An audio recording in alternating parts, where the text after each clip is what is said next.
Buenas tardes, profesora y compañeros. Mi nombre es María Paz Lea y les voy a hablar respecto del derecho de aguas y pueblos indígenas en el norte de Chile.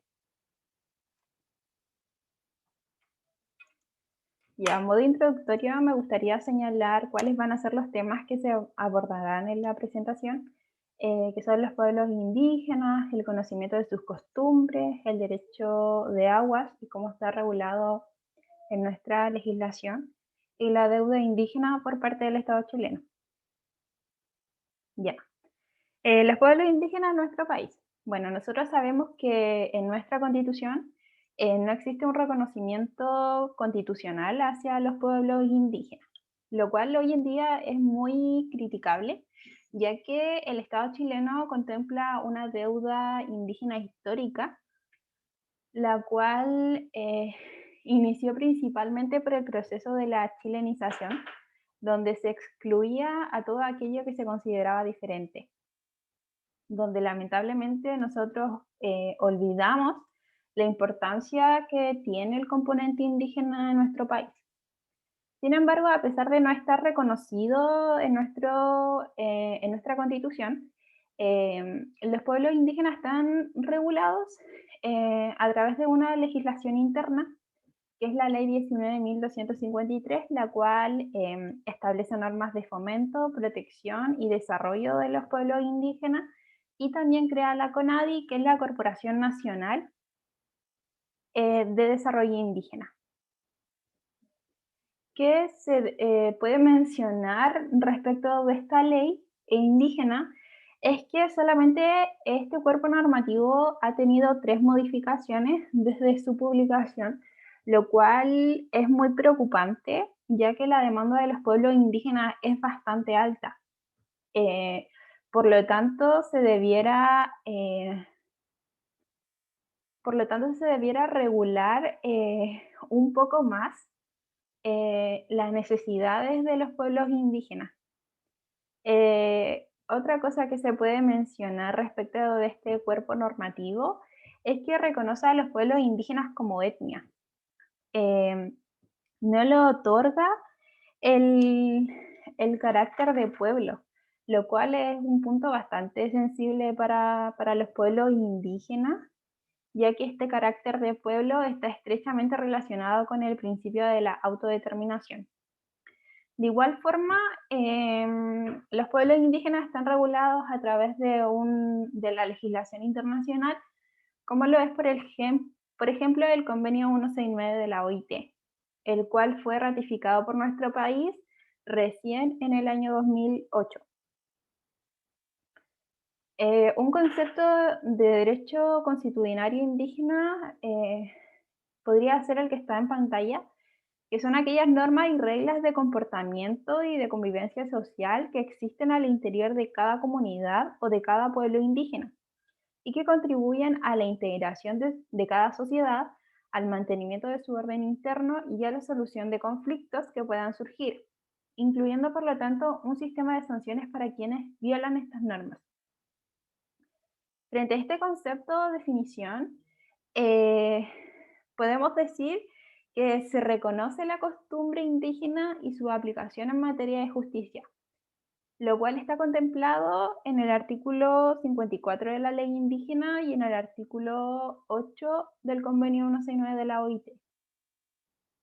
Sin embargo, nuestra profesora nos ha señalado de que este reconocimiento, ya sea a nivel internacional o nacional, no se ve reflejado en la instauración de políticas públicas por parte del gobierno que operan a dichos principios. El derecho de agua en Chile. Eh, bueno, como hemos visto en clase, nosotros sabemos o tenemos el conocimiento de que el agua es un bien público de la nación toda, siempre y cuando este recurso se encuentre, o sea, se corra por su vertiente natural. Eh, Este recurso, que es el agua, está regulado en el Código de Aguas y en su artículo quinto nos señala: las aguas son bienes nacionales de uso público y se otorga a los particulares el derecho de aprovechamiento de ellas en conformidad a las disposiciones del presente código.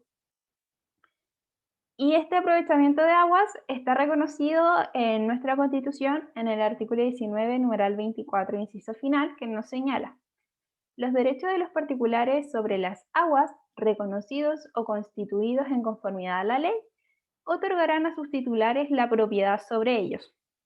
Entonces, este sistema de aprovechamiento de aguas se trata de un derecho real de aprovechamiento de aguas que podría ser considerado un bien o un recurso de carácter económico. Eh, Sin embargo, la resolución número 64/292 de la Asamblea General de las Naciones Unidas nos señala que se reconoce el derecho al agua potable y el saneamiento es un derecho humano esencial para el pleno disfrute de la vida y de todos los derechos humanos. Frente a esto podemos decir de que nuestro Estado está obligado o tiene el deber, mejor dicho, de poder garantizar este derecho. Y tiene este deber en base al artículo 5º, inciso segundo de nuestra Constitución. Frente a esto es necesario plantearse el por qué nuestra Constitución reconoce a la vida como una garantía constitucional y el derecho a acceso al agua no, ya que resulta irracional e ilógico que no se contemple el agua como una garantía fundamental, ya que se trata de un recurso que es esencial para nosotros, ya que si no tuviéramos este acceso al agua, nosotros como seres humanos no podríamos subsistir.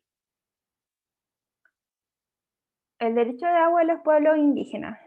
Bueno, la situación de los pueblos indígenas es un poco más compleja, ya que en ocasiones ellos se han visto vulnerados, ya sea en sus derechos humanos, en sus garantías, en sus derechos fundamentales, y también se ven vulnerados en ocasiones en sus derechos ancestrales. Y uno de ellos es el acceso al agua. Por lo tanto, este recurso que es el agua es esencial para los pueblos indígenas. Y es esencial porque es esencial en varios sentidos, como lo es en el desarrollo indígena, para sus culturas, sus creencias, sus valores, entre otras muchas cosas.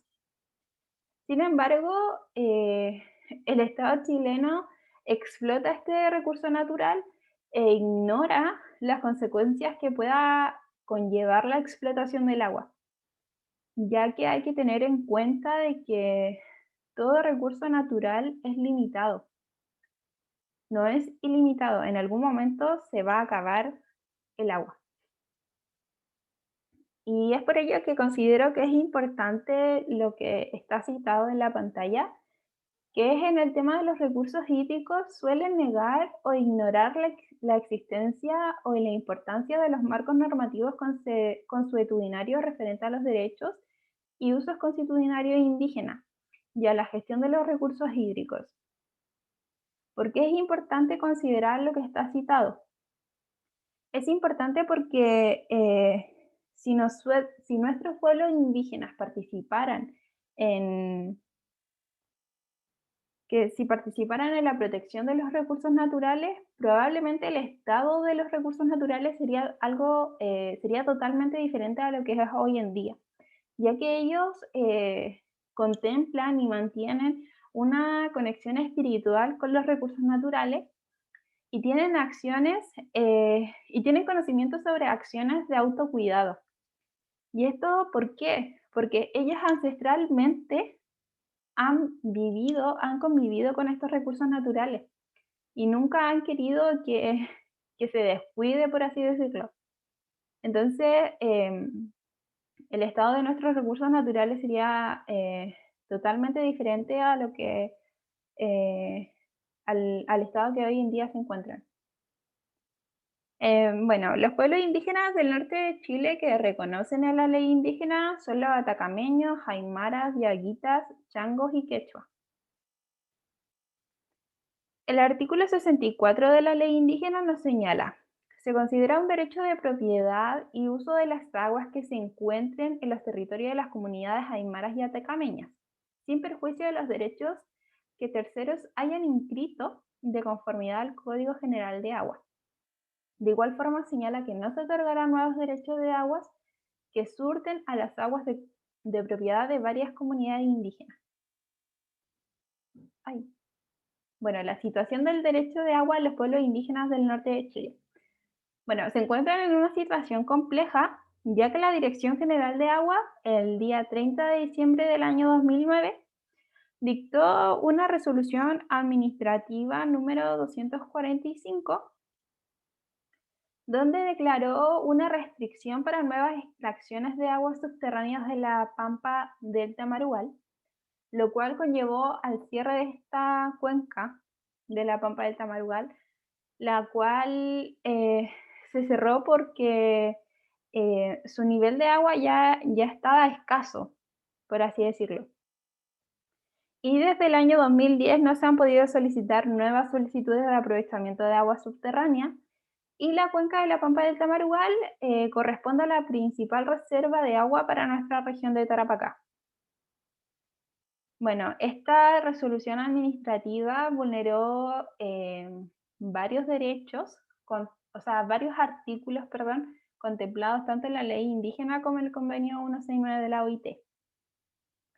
Se vulnera el artículo 64 de la ley indígena ya que no se le reconoció su uso de propiedad y su uso de aguas. El artículo 8 del convenio 169 de la OIT, ya que no se tuvo en consideración las costumbres o el derecho consuetudinario de los pueblos indígenas. El artículo 13 del convenio 169 de la OIT, ya que no se respetó el desarrollo de sus culturas y la relación espiritual que tienen los pueblos indígenas con los diversos recursos naturales. El artículo 14 del convenio 169 de la OIT, ya que no se les reconoció su derecho de propiedad y su uso de aguas. Y el artículo 15 del convenio 169 de la OIT, ya que no se protege el recurso hídrico que se encuentra en esta cuenca de la Pampa del Tamarugal, ya que se siguen empleando malas políticas públicas para su protección. Bueno, quisiera señalar un caso que es el rol 5826-2009 de la Corte Suprema, donde se condena a una empresa minera por daño ambiental en la cuenca de la Pampa del Tamarugal, ya que estaba extrayendo agua subterránea en 35 pozos que estaban ubicados en la Pampa del Tamarugal, pero estos pozos eran ilegales, ya que ellos no constaban con un título que habilitara su aprovechamiento de agua que estaba realizando. Lo relevante de este fallo es lo que argumenta la Corte Suprema, que nos dice, la cuenca de la Pampa del Tamarugal es un ecosistema particularmente vulnerable, dada la escasez de agua y del cual dependen otros componentes ambientales como lo es el suelo, la flora y la fauna.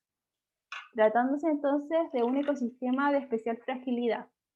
La pérdida del agua como una extracción no autorizada por los organismos técnicos que velan precisamente su racional explotación ocasionaría un menoscabo a dicho entorno, el que solo puede valorarse como significativo.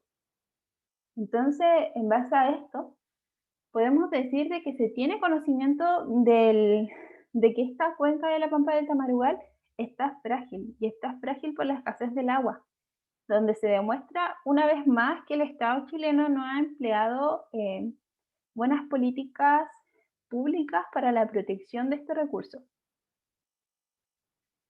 Eh, en nuestra región de Tarapacá, quienes se ven más afectados son los pueblos aymaras y quechua, debido a que ellos principalmente desarrollan lo que es la ganadería y agricultura, que posterior a este cierre de la cuenca de la Pampa del Tamarugal, se vieron aún más vulnerados, ya que el agua, como dije anteriormente, es un recurso esencial para el desarrollo de sus costumbres, culturas, creencias.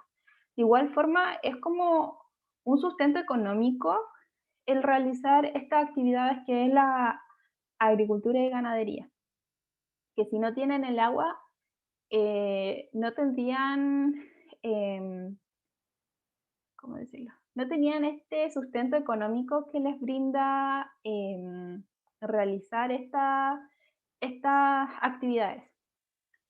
Finalmente, lo que puede ocasionar es que estos pueblos indígenas migren, tengan que tomar la decisión de abandonar sus territorios ancestrales para poder subsistir, los cuales les genera un cierto temor de que se pierdan sus culturas indígenas o sus costumbres, por algo totalmente ajeno a ellos, como lo es el mal empleo de políticas públicas para la protección de este recurso. A modo de conclusión, considero que seguimos estando en deuda con nuestros pueblos indígenas y no tenemos el conocimiento de la realidad que viven día a día los pueblos indígenas, ya que ellos al estar en un sector rural, como lo es por ejemplo al interior de Tarapacá, viven una situación compleja y, y ellos generalmente no tienen acceso al agua como lo tenemos nosotros que vivimos en un sector urbano. Por lo tanto, creo que es necesario que se mejore la ley indígena y se reconozca a nivel constitucional los pueblos indígenas y también eh, que se puedan emplear políticas públicas buenas respecto a a la protección de nuestros recursos naturales. Y eso sería. Muchas gracias por su atención.